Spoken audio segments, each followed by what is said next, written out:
High class, आइए साहब शुरू करें। सब्जेक्ट इनकम टैक्स एक्ट या income tax law 1961। Income tax act 1961। तो हम क्या सीखने जा रहे हैं? Income tax act 1961। Firstly, what is tax? What is tax? अब टैक्स क्या चीज होती है साहब? गवर्नमेंट जो है बोलती है आप इस देश में रहते हैं, इस देश के संसाधन यूज करते हैं, इस देश के चीजें आप यूज करके कम पैसा कमा रहे हैं, तो आपको इस देश की भलाई के अंदर में भी अपना योगदान देना चाहिए। हम कैसे योगदान दे सकते हैं? Bye paying tax, bye paying duties, bye paying it, by becoming a ईमानदार सिटीजन ऑफ द कंट्री। ठीक है। So what is tax? Tax in simple terms is a source of revenue by the government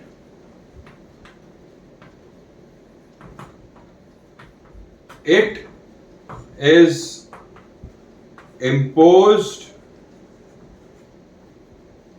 on people using the resources of the country to earn income। यानी कि आपने भारत देश का resource use करते हुए अपने आप को रिच बनाया, तो अब आप भारत देश के लिए कुछ करिए, उसके बढ़ोतरी में योगदान दीजिए। ठीक है जी। रिवाइंड करके आप लिख सकते हैं, नहीं तो आप मुझे ईमेल करिए, आपको मैं चैप्टर वाइज नोट्स प्रोवाइड कर सकता हूं। चैप्टर वाइज नोट्स प्रोवाइड कर सकता हूं। मेरा ईमेल एड्रेस है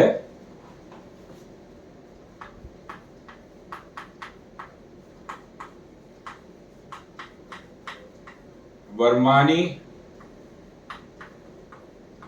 एसोसिएट्स @,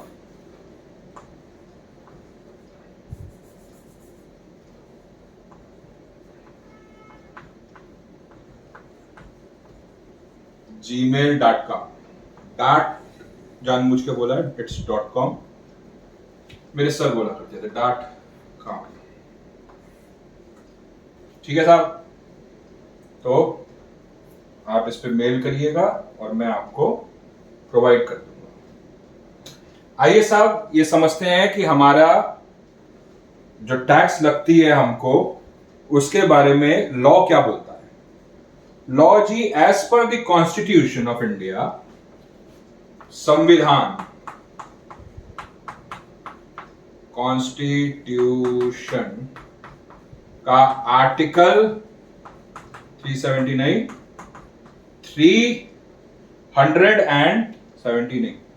6628 कहता है। क्या कहता है? आइए पढ़ते हैं कि as per the article 366/366/28 the Constitution of India, taxation includes the imposition of any tax or impost, whether general or local or special, and tax shall include tax shall be construed accordingly. Sorry, tax shall be construed accordingly. यानी कि इसके अंदर में क्या क्या लिखा हुआ है, आर्टिकल इसके अंदर में लिखा हुआ imposition of any tax. Tax includes imposition of any tax. Imposition of any tax. Taxation includes imposition of any tax or imposed. Tax includes imposition of any tax, whether direct or indirect, or any other imposed, जैसे हमारा educational cess जाता है, health and education cess, whether general or local. Local taxes भी होते हैं, central excise जो कि local authorities के हाथ में है. सेंट्रल एक्साइज के अंदर कौन सा, जो स्टेट टैक्सेस के हाथ में होते हैं, जीएसटी का स्टेट टैक्स पार्ट. ठीक है, whether local or special, and tax shall be construed accordingly. याद करने की इतनी जरूरत नहीं है, बस ये याद रखिए इम्पोजिशन टैक्स का जो है आर्टिकल 366(28) के में टैक्स को डिफाइन किया गया है. नाउ अब दिमाग में आ रहा होगा कि टैक्स के से ही क्या गवर्नमेंट पैसा कमाती है? नहीं जी. What are the sources of revenue for a government? हम अपनी गवर्नमेंट के बारे में बात करेंगे साहब.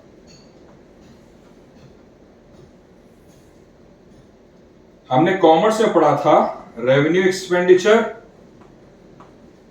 And capital expenditure. तो रेवेन्यू रिसीट्स भी हमने पढ़ा था और कैपिटल रिसीट्स भी हमने पढ़ा था. कैपिटल रिसीट्स का तो बहुत आसान है जी. यहां से डिविडेंड मिला, सॉरी यहां से डिसइन्वेस्टमेंट मिला. Disinvestment of what? Of public sector units, जो गवर्नमेंट अपना शेयर होल्डिंग बेचती है. तो sale of shares in public sector unit by government, right. और दूसरा क्या है कि sale of assets, sale of assets by government. Capital receipts पे तो भैया दो हिसाब से आते हैं. ठीक है जी. अब रेवेन्यू रिसीट्स के हिसाब से कैसे आती है? मैं इसका रेवेन्यू रिसीट्स को थोड़ा सा नया फ्रेश पेज पे लिखता हूं. आइए साहब रेवेन्यू रिसीट्स को समझते हैं. कैपिटल रिसीट्स क्या होती है भैया? जो मेरे पास इक्विटी पड़ी हुई है, जो मेरे पास एसेट्स पड़े हुए हैं. Capital receipts and revenue receipts क्या होता था हमारे में? Capital receipt sale of fixed assets होते थे और सेल ऑफ बिजनेसेस होते थे, राइट. हमने पढ़ा है ये. हाँ. और क्या होता है रेवेन्यू रिसीट्स? जो एक साल में खत्म होने वाली चीजें हैं. तो वो कौन कौन सी चीजें हैं जी? आपका revenue receipts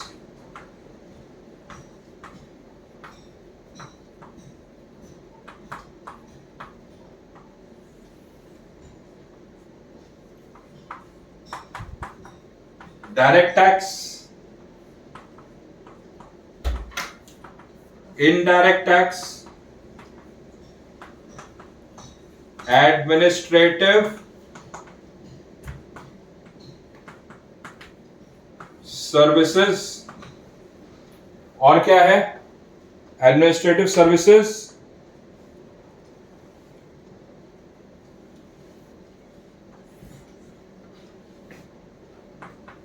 dividends of PSU, interests received. Direct tax, income tax हो गया, वेल्थ टैक्स हो गया, पहले होता था, अब कुछ हद तक होता है, अब बिल्कुल नहीं होता वैसे तो। वेल्थ टैक्स हो गया, टैक्स ऑन अनडिस्क्लोज्ड इनकम, ठीक है जी, टैक्सेस ऑन अनडिस्क्लोज्ड इनकम, यहां छापा मारते हैं हम, right. Tax on profit of companies,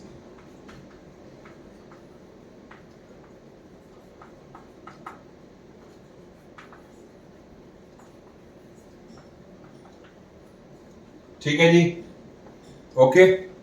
indirect taxes में क्या आ गया, GST, customs duty. Gabbar Singh tax नहीं बोलेंगे, बिल्कुल नहीं बोलेंगे, मैं कांग्रेसी नहीं हूं। Goods and services tax which has got very good benefits for the service industry. पहले हम लोग वैट के चक्कर में जो गुड्स खरीदते थे उसका हम लोग इनपुट नहीं ले सकते थे, अब हमको इनपुट हर एक चीज का मिलता है, तो it has been a good sign. Customs duty on import of goods and services. Administrative services में क्या आता है जी, stamp duties, penalties, court fees आ गया, या कोई भी ऐसी चीज है जिसके लिए आप सरकार के पास जाते हैं काम करवाने के लिए legally, not under table. Dividend from PSUs, जिसके अंदर में गवर्नमेंट की हिस्सेदारी है, उसमें जो इन्वेस्टमेंट किया है उसका जो डिविडेंड आया, और यहां पे जो इंटरेस्ट रिसीव हुआ, ठीक है जी। चलिए साहब, वेरी क्विकली देख लिया, कॉपी करने के लिए रिवाइंड कर लीजिएगा,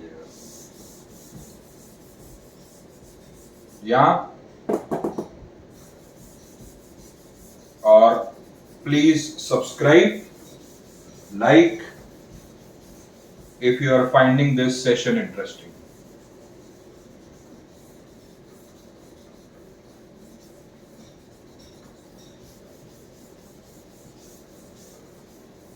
These are for my YouTube persons, right? For my online class, आप तो वैसी मेरे पास फंसे हुए। Okay. Why tax? Why tax? Tax क्यों दे भाई? पैसा मेरा, दिमाग मेरा, कमाया मैंने, अच्छा ठीक है जी, आपने कमाया, बहुत बढ़िया, दिमाग आपका लगा, आपने एक से सपोजिंगली आप एक पनीर की दुकान, डेयरी खोल के बैठे, ठीक है जी, दूध की डेयरी है, दूध कहां से आ रहा है? काऊ से। काऊ कहां है? तबेले में। तबेला कहां है? दिल्ली, मुंबई, अहमदाबाद, जहां जहां मेरे सेंटर्स हो सकते हैं। सो ये सारे कहां हैं?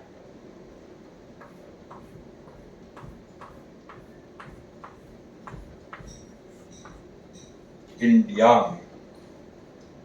तो आप जिस गाय का दूध बेच रहे हो वो गाय कहां है? इंडिया में। तो you are using a cow to sell milk and earn money which is in India.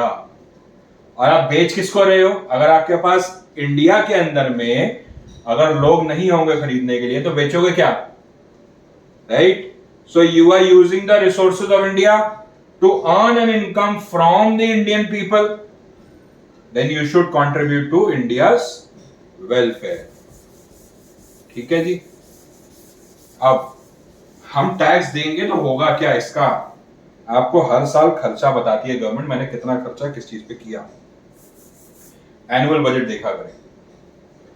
तो taxes are used for the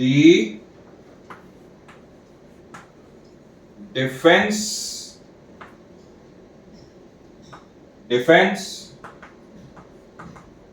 infrastructure, road बनाया, रेलवेज बनाया, हाईवेज बनाया, ये पता लगे वो टूट जाते हैं, ठीक है। इंफ्रास्ट्रक्चर, अदर सर्विसेज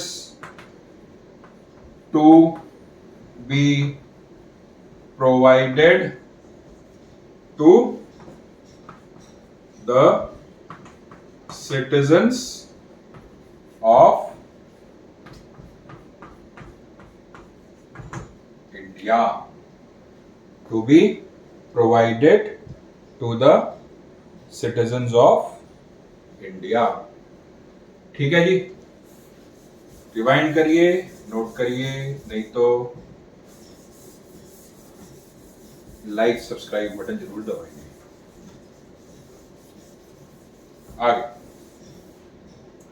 आगे चलते हैं साहब। इनकम टैक्स लॉ, इसके क्या क्या कंपोनेंट्स होते हैं? इसके क्या क्या कंपोनेंट्स होते हैं?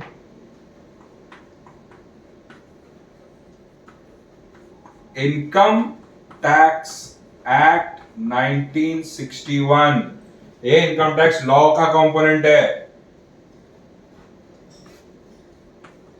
Income tax rules 1962, how to govern the act.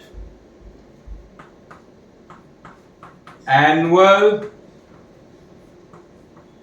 Finance act, देखते हैं ना हर बार, हर साल बजट आने वाला है, बजट आने वाला है, बजट आने वाला है, तो ये होता है एनुअल फाइनेंस एक्ट, ठीक है। फिर क्या है जी?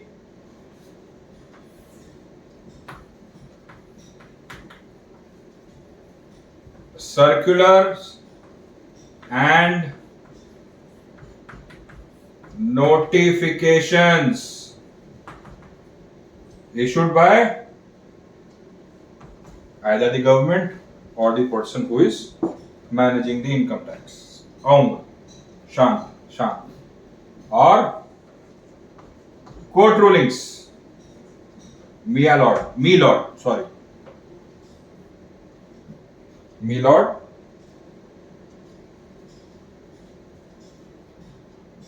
जो बोल दे, ठीक है जी। अब एक एक करके हम इस पे चलेंगे।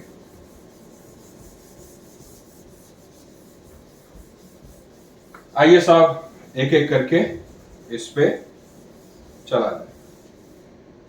पहला है जी हमारा income tax act 1961। This is a part of income tax law. This was enacted, यहाँ came into force, कब आया था ये? 1 अप्रैल 1962। अप्रैल फूल नहीं बने हो, टेंशन मत लो।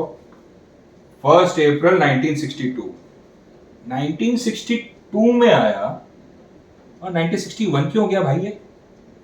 मैं बताता हूं। 1 साल लगा इसको, या 1 साल से ज्यादा लगा इसको बनने में। तो जो ये डेट होती है उसका थोड़ा सा पीछे जाओगे तो ये डेट आएगी, क्योंकि 31 March of every year is considered as period closing. इसलिए 1962 का 1 अप्रैल को बना हुआ, it was with effect from 1 April 1961। ठीक है जी, ओके। ये एक एक्ट है, इसके अंदर में 298 सेक्शंस हैं बस। नहीं भाई, इसके सबसेक्शंस हैं, इसमें क्लॉजेस हैं, इसमें प्रोविजंस है, इसमें एक्सप्लेनेशंस है। I will come to this. तो खाली 298 सेक्शंस देख करके खुश मत हो जाओ, इसमें बहुत कुछ है, बहुत कुछ। स्केड्यूल्स 1 to 14 schedules या schedules as the Indians would say, schedules 1 to 14 है। ये है जी इनकम टैक्स, ठीक है। इसी के बारे में हम आगे पढ़ेंगे। अब एक्ट तो हमने बना लिया, अगर जब हमने एक्ट बना लिया उसको चलाएं कैसे? ऐसी कोई चीज होनी चाहिए ना जो इनकम टैक्स एक्ट को चलाए। चलाने के लिए बनाया गया income tax rules 1962। Who makes the act? Government. Who has the responsibility and who runs this? ये इनकम टैक्स डिपार्टमेंट कौन रन करता है?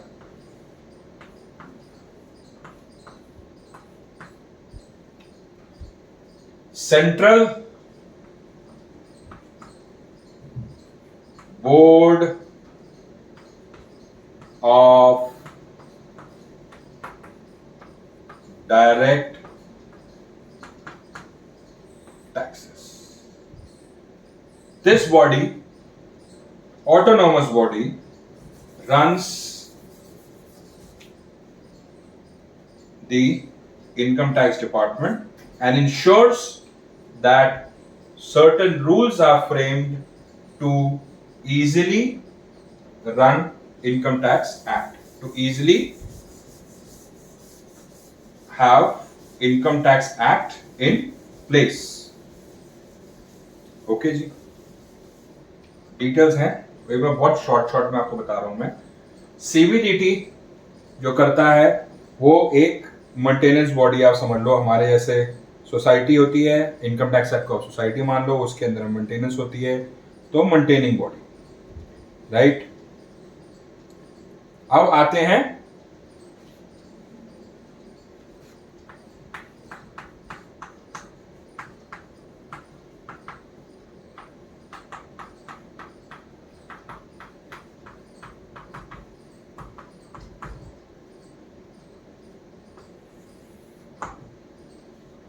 दो मिनट देता हूं, इसके बारे में विचार करिए। 2 मिनट क्विकली।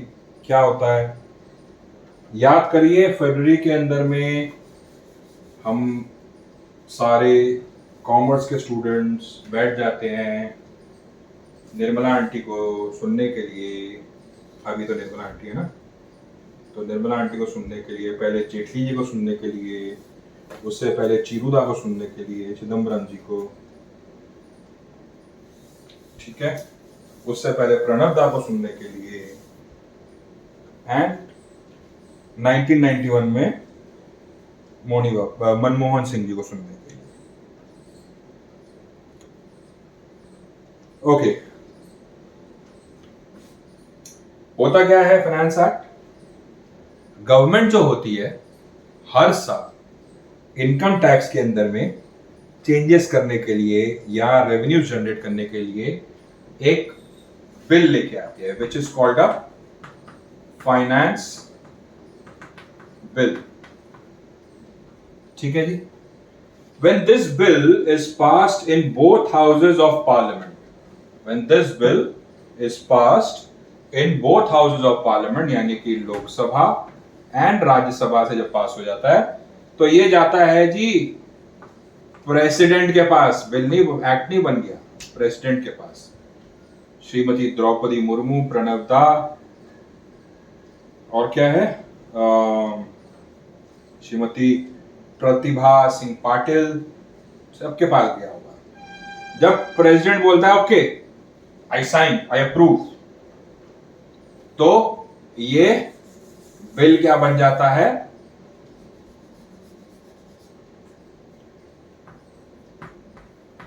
एक्ट। ठीक है, इसमें 4 पार्ट्स होते हैं। 4 पार्ट्स क्या क्या होते हैं?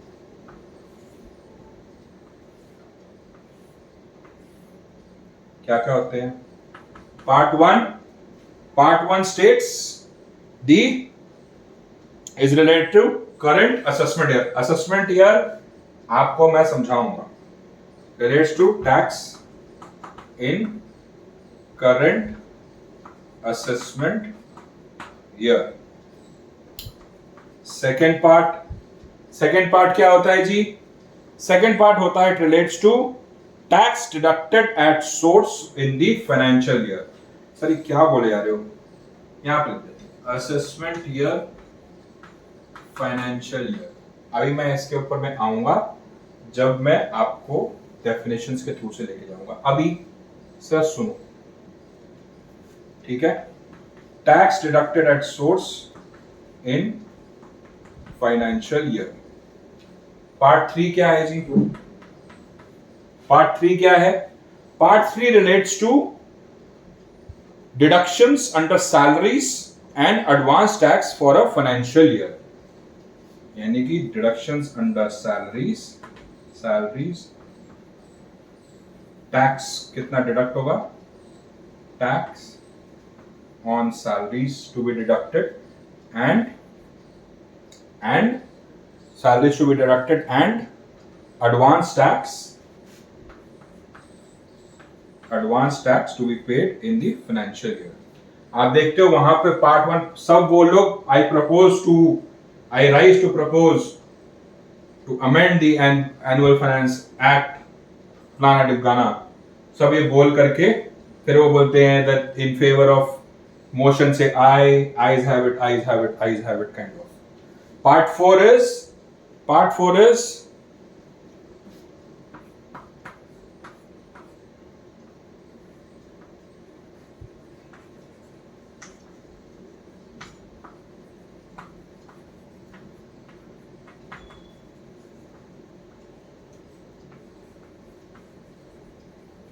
Agricultural income, computation of agricultural income. अलग क्यों कर दिए जी आपने इनकम टैक्स में? भैया हमारे देश का आधार है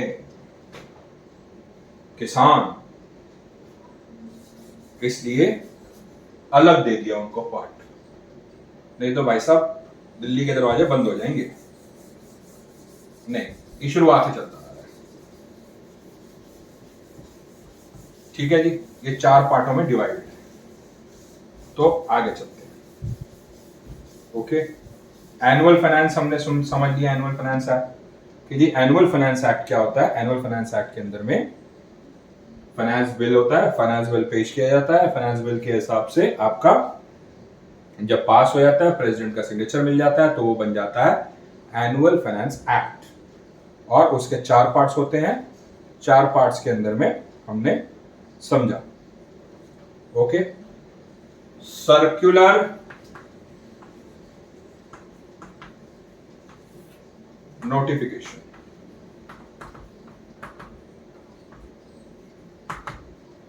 सर्कुलर एंड नोटिफिकेशन क्या होता है जी? Circular is something which is issued by CBDT in order to run the income tax act, in order to run the department, in order to run the smooth functioning of income tax act। ठीक है, it is run to run the income tax act smoothly, right? ये CBDT makes or sends the circulars। ठीक है, अब assessee नया term समझेंगे। Assessing officer, इसको चाहे तो इस सर्कुलर का इस्तेमाल करे चाहे तो ना करे, इसको तो करना ही करना है। इसके लिए हो सकता है हो, मगर इसके लिए तो होगा ही होगा। He is the officer of the department. ठीक है जी, okay. Notification, notification is either issued by CBDT or government in order to clarify something. Sorry, in order to clarify or give effect to a particular section of income tax act. जैसे circular किसी particular section के लिए एक guidance note होता है, ठीक है, एक गाइडिंग प्रिंसिपल होता है, उसी तरीके से नोटिफिकेशन किसी सेक्शन को बेटर तरीके से इंप्लीमेंट करने के लिए यूज किया जाता है। Same SSC and AO both are compulsory to follow this notification. Both have to compulsorily follow this notification. ठीक है जी साहब, समझे? सर इतना कुछ समझा दिया, मैं नहीं सहता, नहीं सहना पड़ेगा, थोड़ा सा आसान है। इनकम टैक्स एक्ट अगर आप सेक्शन पढ़ोगे तो भाई सब कुछ ना होता। Section is an important thing, but उसका कॉन्सेप्ट अगर पढ़ोगे कि क्यों सेक्शन बना, क्या हुआ, ऐसा क्या चीज है इस सेक्शन में जो ये सेक्शन हमारे को समझाना चाहता है, अगर वो समझ लोगे तो आपकी लाइफ बहुत ही आसान हो जाएगी। In your examinations it is important to mention the sections, but in your real life if you know that this is mentioned in the income tax act, जैसे सैलरीज का मुझे पता है कि एचआरए है, एचआरए का आपको सेक्शन पता हो चाहे ना पता हो, आपको ये पता है कि एचआरए के अंदर में हाउस रेंट अलाउंस के अंदर में डिडक्शन मिलते हैं, तो आप सैलरी चैप्टर आप फटाफट से बेयर एक्ट उठाओगे, सैलरी चैप्टर में जाओगे, सैलरी चैप्टर के अंदर में एचआरए ढूंढ लोगे आप, इधर गूगल कर लोगे आप एचआरए। आपको वो कॉन्सेप्ट दिमाग में रखना है ताकि आपको कोई बेवकूफ ना बना पाए, राइट?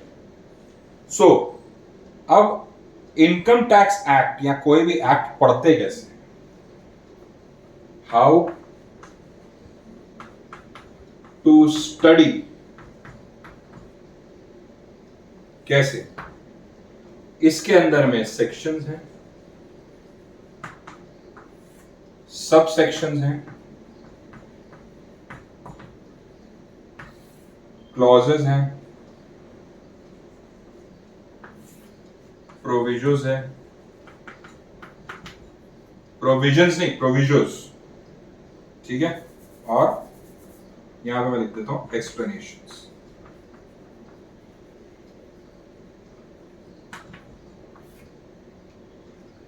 सेक्शंस हमको पता है जी 298 सेक्शंस हैं, तो हर एक के बारे में कि अगर सैलरीज है तो सैलरीज, जैसे एग्जांपल सैलरीज है, सैलरीज में सेक्शन 15 डिफाइंस सैलरीज। तो कोई भी चीज किसी एक्ट के अंदर में किसी भी चीज के बारे में बताने के लिए वो सेक्शन होता है। सब सेक्शन क्या होता है? इसी को जब दो हिस्सों में डिवाइड कर दिया गया, जब दो हिस्सों में डिवाइड कर दिया गया in such a way that both combined will form the true meaning of this section of a particular section of income tax, it is known as sub sections. अब फॉर एग्जाम्पल मैंने example यहां पे अपने वहां पे लिखा हुआ है सेक्शन कहां गया मेरा, हाँ सब सेक्शन 5। अब जैसे सेक्शन 5 है, define section 5, it is scope of total income. अब स्कोप ऑफ टोटल इनकम तो सेक्शन 5 डिफाइन कर रहा है, but 5(1)(a) 5(1)(a) section 5(1) and defines section 5(1) defines scope of total income, scope of total income of a resident, ठीक है, resident भी आ गया। Sir इतने इतने नए नए भारी भरकम दिख रहा हूँ, हम अगली क्लास से नहीं आएंगे, आ जाओ भाई, डोंट वरी, अगली क्लास में और मजा आने वाला है। 5.2 defines the scope of total income of a non-resident,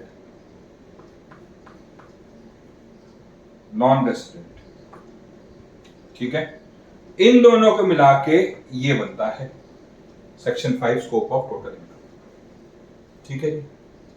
clauses, clauses are those parts which are independent of each other in a section, जैसे कि सेक्शन 2 के अंदर में सारे डेफिनेशंस आते हैं।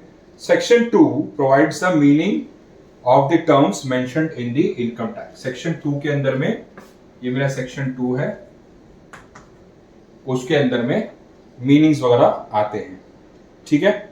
मगर उसके अंदर में section 2 clause 1A defines agricultural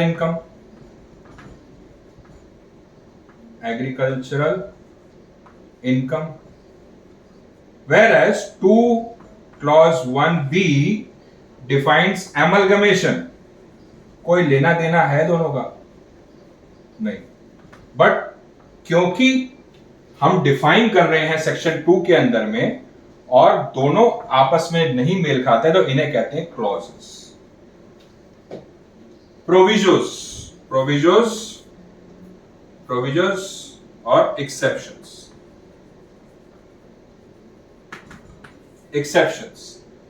ठीक है। एक्सेप्शंस क्या है? अगर कोई भी चीज ऐसी है, किसी सेक्शन में लिखा हुआ है कि अगर ये हुआ तो ऐसा नहीं होगा, नहीं तो ऐसा होगा। जैसे कि 80G के अंदर में लिखता है, अगर आपने डोनेशन दी कैश में तो आपको उसका डिडक्शन नहीं मिलेगा। तो प्रोवाइडेड लिखता है, सॉरी 80G में लिखता है कि there will be a deduction of 50% or 100% as the case may be, provided the donation is made in any other mode of payment other than cash। तो ये प्रोविजो आ गया। एक्सप्लेनेशन, कोई भी चीज किसी भी सेक्शन को एक्सप्लेन करने के लिए एक्सप्लेनेशंस में दी जाती है। एक्सप्लेनेशंस का एग्जांपल, अब जैसे यहां पे, अब जैसे political party 80GG section number 80GGC political party, donations to political parties. यहां पे एक एक्सप्लेनेशन दिया हुआ, political party means a party registered under the representation of public act, और this will be termed as a political party, ठीक है। हो गया, यहां तक हम क्लियर है?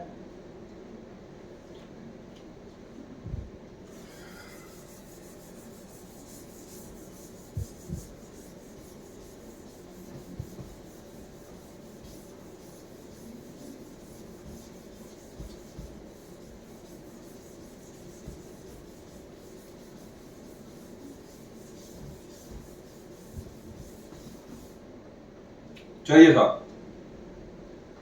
अब इनकम कैलकुलेट कैसे होती है। मेरी चौक, हाउ इज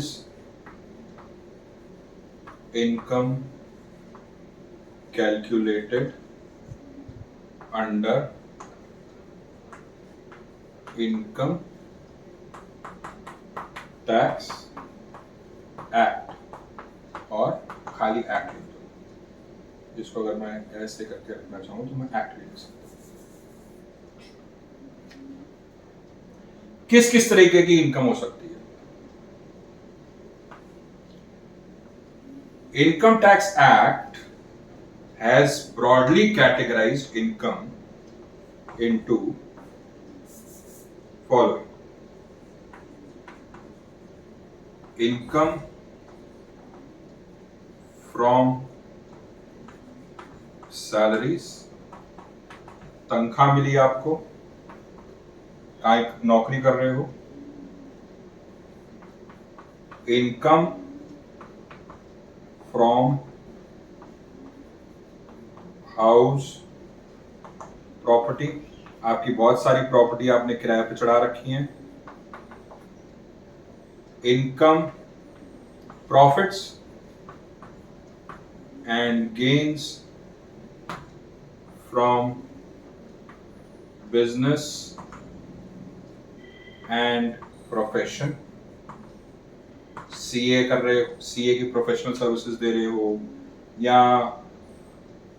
आलू प्याज का धंधा कर रहे हो, या सुशांत वैष्णव ढाबा हो गया, या कुछ भी कर सकते हैं, स्मगलिंग भी कर सकते हैं। नहीं, जस्ट ऐसा मत करना, बट टैक्स तो आप स्मगलिंग में भी दे सकते हैं, जब मैं डेफिनेशन कराऊंगा तो बताऊंगा। तो कोई भी गेन जो बिजनेस या प्रोफेशन से आए, कैपिटल गेन्स, शेयर्स खरीदे, डिबेंचर्स खरीदे, बॉन्ड्स खरीदे, प्रॉपर्टी खरीदी, कुछ भी एसेट खरीदा, बेचने पे जो गेन हुआ उसको कहते हैं कैपिटल गेन्स। ठीक है जी। और जो किसी में फॉल नहीं करता, income from other sources, income from other sources, भाई साहब interest, bank interest, dividends etcetera, ये सारा इधर चला जाता है। सेक्शन 15 से 17, सेक्शन 22 से 25, 28 से 44 डीए, सेक्शन 45 से 55, सॉरी 54, 45 से 55, सॉरी 55, और 56 से 58। So these are the relevant sections. You can note it down or contact. ठीक है। अब इतना कुछ समझा दिया, एक बताओ कैसे करें इसको। लिखिए साहब,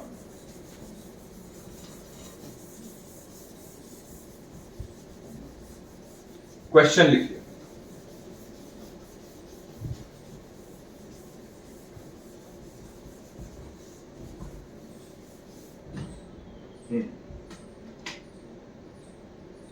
क्वेश्चन लिखेंगे, डिक्टेशन दे रहा हूं, लिखिए। S is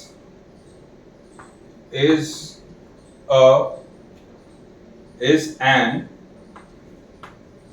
Indian citizen. नहीं लिखूंगा, आपको डिक्टेशन दूंगा। Indian citizen. He stays in India, in Chinchpokli, Mumbai.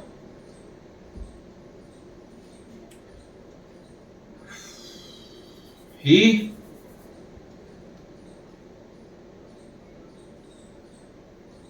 is employed with L&T and earns salary of rupees 2 lakhs per annum. बस रुको। He has a house in Ghatkopar which is on rent. Which is on rent. at the rate of rupees 25,000 per month. 25,000 per month.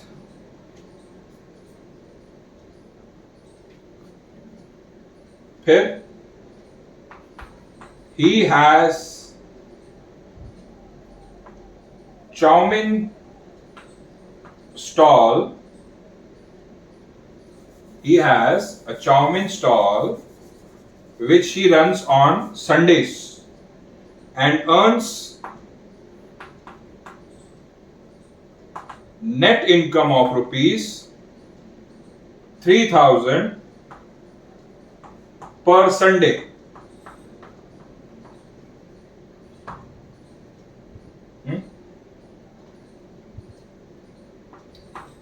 Fixed deposits in the bank are rupees 20 lakhs, which yield interest of 7% per annum. The bank has deducted TDS for rupees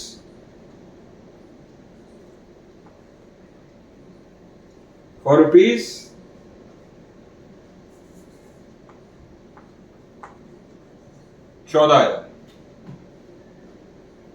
during the year. लिख लिया. So last and two की salary, rent. जल्दी जल्दी जल्दी जल्दी जल्दी.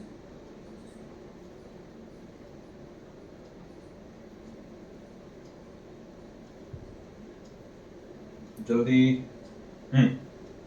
7% तक आ गए. TDS for rupees 14,000. ठीक है. S had purchased shares in May rupees 3 lakhs. He sold them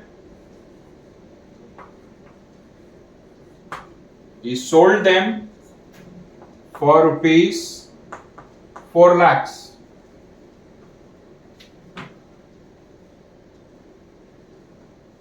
He sold them for rupees 4 lakhs. He earned a dividend of rupees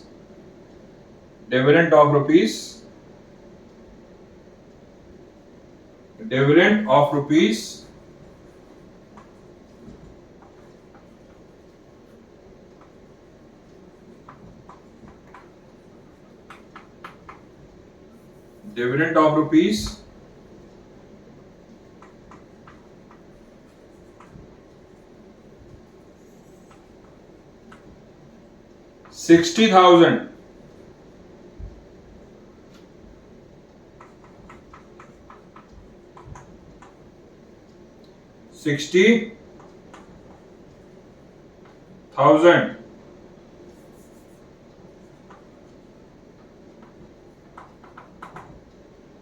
Okay. Compute total income and tax for S. अच्छा यहां पे एक लिखो. He took LIC for 50,000. ठीक है.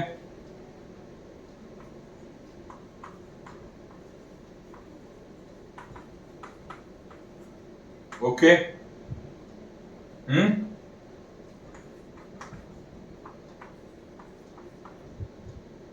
चलिए sir करते हैं. अब हमको याद करना पड़ेगा हमारे क्या क्या कंपोनेंट्स थे टोटल इनकम के. खाली ये समझाने के लिए फॉर्मेट अलग होता है जी. फॉर्मेट बना दे.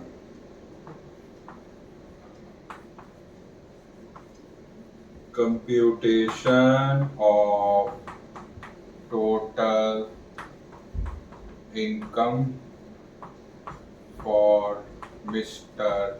S for the year ended 31st March,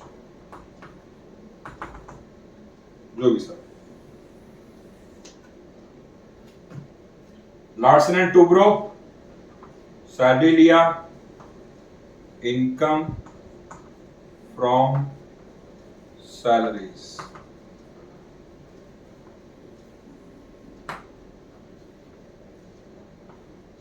L&T। अभी मैं कोई डिडक्शंस वगैरह नहीं कर रहा हूं, चलो कर लेते हैं। Less standard deduction old scheme से चल रही है जो समझदार है उनके लिए, जो ज्यादा पढ़ के हैं। इनकम फ्रॉम हाउस प्रॉपर्टी, वो 1/4 वगैरह छोड़ देना, अभी सिर्फ ये करते हैं। रेंट कितना था? 25,000 per month, 3 lakh. Chowmein in PGBP, profit and gains from business and profession, chowmein stall कितना है? 3,000 एक संडे का। कितने संडे आते हैं? 52। साल में कितने हफ्ते होते हैं? 52। जल्दी करके बताओ। 1000 तो ये आ गया, 3 6 3 15, 1,56,000। जल्दी कर। Capital gains, sale of shares, 1 lakh का profit, 4 lakh minus 1 lakh, 3 lakh. Income from other sources, फटाफट कॉपी करो। Income from other sources, dividend कितना मिला था उसको? 60,000। FD इंटरेस्ट कितना था? 1,40,000।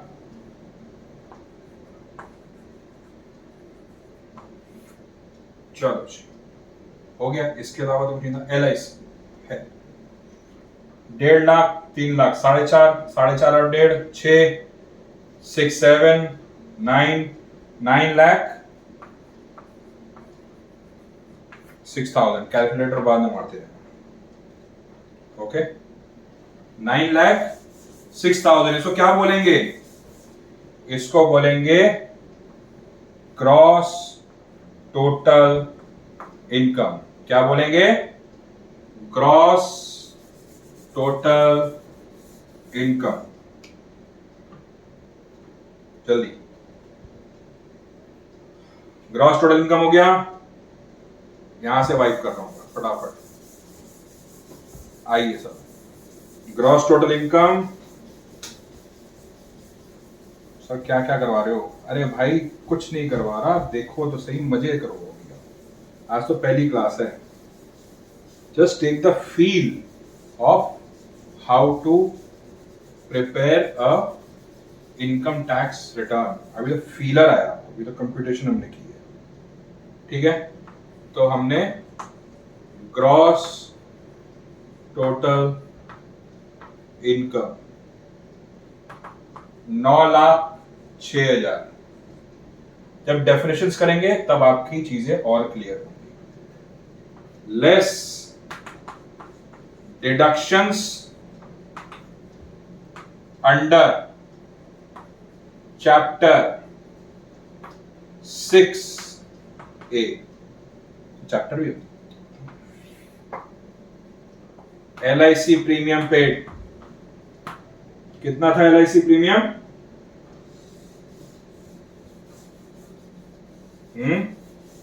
50,000।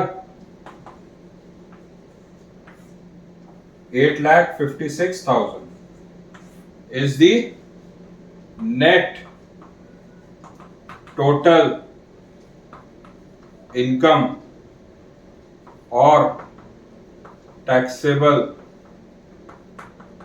इनकम। इसमें और भी चीजें होती हैं, क्लबिंग होता है, सेट ऑफ होता है, वो अभी हम कंफ्यूज नहीं करेंगे, वो जैसे जैसे फ्लो जाएगा वैसे वैसे हम करते रहेंगे उसमें, ठीक है। अभी वो सब चीजें बाद में देखेंगे, ठीक है।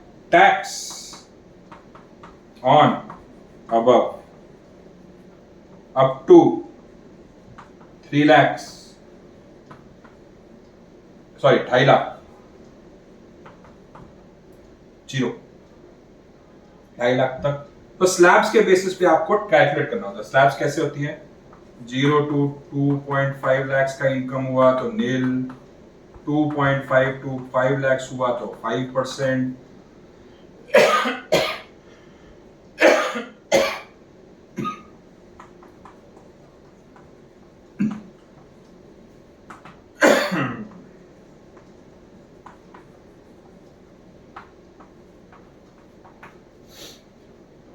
तो हमको ये देखा गया है, जब भी कुछ किसी से पूछो कि क्या स्लैब रेट चल रहा है, पुराना ये चल रहा है, नया कुछ और चल रहा है, हमको ये बता दिया जाता है।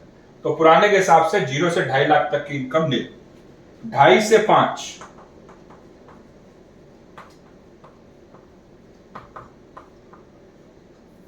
कितनी, 2.5 लाख का फर्क आया, उसका 5% 12,500। अब कितने बच गए, 5 लाख, 8,56,000 में से मैंने 5 लाख निकाल दिए तो 3,56,000 रुपीज बच गया ना। 8.56 minus 5 is equal to 3,56,000। इसका 20% कौन बताएगा, 0 0 2 2 5 10 and 1 11, 2 3 6 and 1 7। तो इसका टोटल टैक्स कितना बना, इसका टोटल टैक्स बना 83,700। नहीं अभी रुको, लेस, सॉरी ऐड, प्लस क्या ऐड करेंगे, क्या ऐड करेंगे, health and education cess at the rate of 4%, इसका 4%, 4 7 28, 4 3 12 and 1 12 and 2 14, 8 3 4 8 32 है ना, and 1 33, 8 4 0 7 87 048। अभी वहीं रुको, इसका कुछ टीडीएस भी बचा है, टीडीएस डिडक्टेड, टीडीएस डिडक्टेड 14,000, कितना आया, 48,03, इतना इसको पैसा देना है सरकार, ठीक है जी। ओके, कॉपी रिवाइंड करके कर लीजिएगा इस सम को, तो सिर्फ रिवाइंड करके ही कॉपी करिएगा वेरी क्विकली।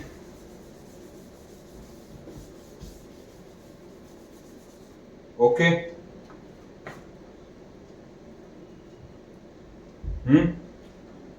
चलिए साहब फटाफट से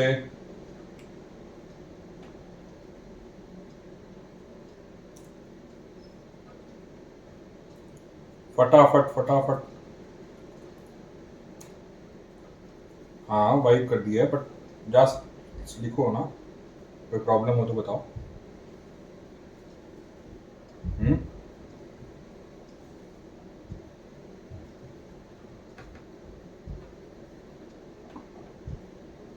अब एक और आर्टिकल पढ़ते हैं सब, कॉन्स्टिट्यूशन का आर्टिकल, सब कॉन्स्टिट्यूशन भी पढ़ना पड़ता है, नहीं भाई ज्यादा नहीं पढ़ना।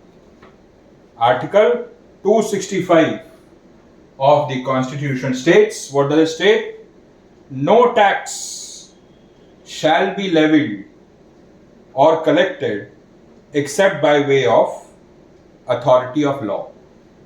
यानी कि जब तक टैक्स के अंदर में ना बोला जाए, जब तक कॉन्स्टिट्यूशन के हिसाब से ना बोला जाए, अथॉरिटी ना हो, तब तक आप टैक्स नहीं कलेक्ट कर सकते। और अथॉरिटी कौन देता है, इनकम टैक्स एक्ट देता है हमको। ठीक है। सो ये मैंने क्यों पढ़ाया? ये इसलिए पढ़ाया है कि इस आर्टिकल के तहत इनकम टैक्स एक्ट हमको देता तो है, बट किस पर्टिकुलर कौन सी जगह पे लिखा हुआ है कि टैक्स कलेक्ट कर सकते हो, उसको कहते हैं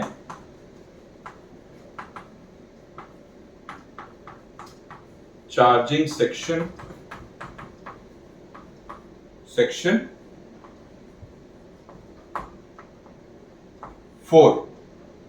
Section 4 of Income Tax Act gives the power to collect the tax and to charge the income tax on the income of a person. अब इसके बारे में जरा पढ़ते हैं साहब, ठीक है। Person, so section 4 of the Income Tax Act says that tax shall be charged at the rates prescribed for the year by the Finance Act. जो Finance Act में स्लैब रेट्स और फिक्स्ड रेट्स लिखे होंगे वही आपके income tax charge होगा उसी rate पे। Tax shall be charged at for a particular given year. So जो आपने इस बार कमाया है उसी के ऊपर में टैक्स लगेगा। So and then it says that income shall be collected in the assessment year. ये थोड़ा सा यहां पे मतभेद है, ठीक है। The charge tax is chargeable on the income earned during the previous year and the assess and not in the assessment year. So जब मैं असेसमेंट ईयर और प्रीवियस ईयर आपको कराऊंगा तो मैं इसके बारे में आपको डिटेल बनाऊंगा, बताऊंगा कि क्या है ये प्रीवियस ईयर और असेसमेंट ईयर का केस। अभी के लिए आप ये समझिए कि आपने जो इनकम कमाई उसके ऊपर में गवर्नमेंट आपसे टैक्स लेगी किसी पर्टिकुलर ईयर के ऊपर में, एनुअली आपका टैक्स होता है। But there are a exception, there is a general rule as well which defines that what happens in the previous year if you are earning in the previous year। चलिए आपको थोड़ा सा समझा देता हूँ। प्रीवियस ईयर के अंदर में मैंने कमा, मैं सैलरी भी ले रहा हूं, मैं कुछ इनकम भी और भी अर्न कर रहा हूं, तो मेरा क्या करते हैं उसमें से ना गवर्नमेंट पैसा, मेरा जो एम्प्लॉयर है पैसा काट के गवर्नमेंट को जमा कर देता है। So in a particular previous year if as I earn, I am paying tax to the government। याद है पार्ट 3 सैलरी का उसी साल के अंदर में हमसे टैक्स ले लेता है। सो आप जब जब कमा रहे हैं गवर्नमेंट उसी टाइम पे आपसे टैक्स ले लेती है। असेसमेंट ईयर के अंदर में क्या होता है, मैं बोलता हूं मैंने इतना प्रीवियस ईयर में कमाया, इतना मैं आपको ऑलरेडी टैक्स दे चुका हूं। इन दोनों के अंदर में मैं पहले टैक्स कंप्यूट करूंगा, यहां पे इतना मैं आपको टैक्स दे चुका हूं, बैलेंस मैं आपको टैक्स दे दूंगा। That happens in the assessment year. Detail again when I do the definitions I will go through the details, ठीक है जी। चलिए सर आगे चलते हैं। So tax is chargeable on the total income earned during the previous year and not in the assessment year. There are certain exceptions which are mentioned in my notes, which are sections 172, 174, 174A and 175, right? And then tax shall be levied in accordance with and subject to the various provisions mentioned in the act। ये जो 4 point हैं, these are the guiding principles of this section। ठीक है साहब, okay साहब। This brings to the end of our introduction session and I hope you like it. Please like and subscribe and hit the bell icon if you have liked this session. Thank you.